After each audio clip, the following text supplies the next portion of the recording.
নাওকটাৰ পৰা আহিছিলোঁ। এইটো বাছখন আছিল বাঙালীপাৰাৰ পৰা গুৱাহাটী অভিমুখে আৰু যিখন টেম্পুত খুন্দাইছে সেইখন টেম্পু আছিল নাওকটাৰ পৰা বাঙালীপাৰা অভিমুখে আছিল। কিন্তু টেম্পুখন ইতিমধ্যে খুন্দাই পেলাই গুৱাহাটী মোৱা কৰি দিছে।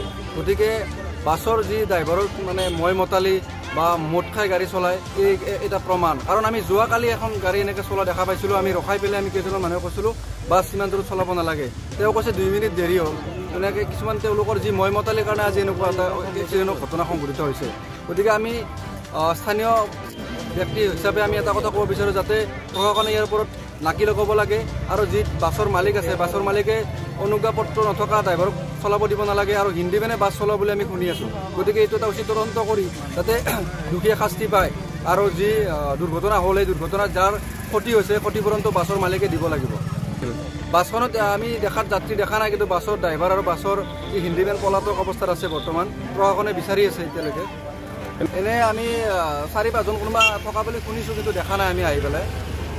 টেম্পুখনত 3জন আছিল। ইতিমধ্যে এজন গুৰুতৰভাৱে আহত হৈছে। তেওঁ আমাৰ শুক্লাই যোগেন প্ৰসামী মেমৰিয়েল হস্পিটেলত ভৰ্তি কৰা হৈছে আৰু 2জন আছে, কিছু আঘাত পাইছে তেওঁলোকে। মানে আমি ইফালৰ পৰা আহি আছিলোঁ ন, নাওকটা ফালৰ পৰা। তাৰপিছত বাছখন ইফালৰ পৰা আহি আছিল। তাৰপিছত বাছখন ড্ৰাইভাৰ ডাইৰেক্ট ইফালে আমি আহি আছিলোঁ।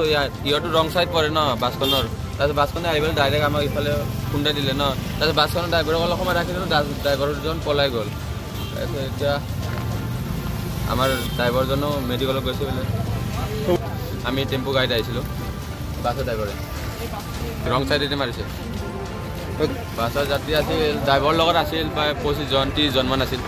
তাৰপিছত আমি টেম্পুত আছিলোঁ 3জন। বুজি পোৱা নাই। আমাৰ 3জনৰ হৈছে, টেম্পু চলোৱা ড্ৰাইভাৰজনৰ হৈছে আৰু 2জন বহি থকাজন, মোৰ লগ এজন আৰু মোৰ অলপমান হৈছে।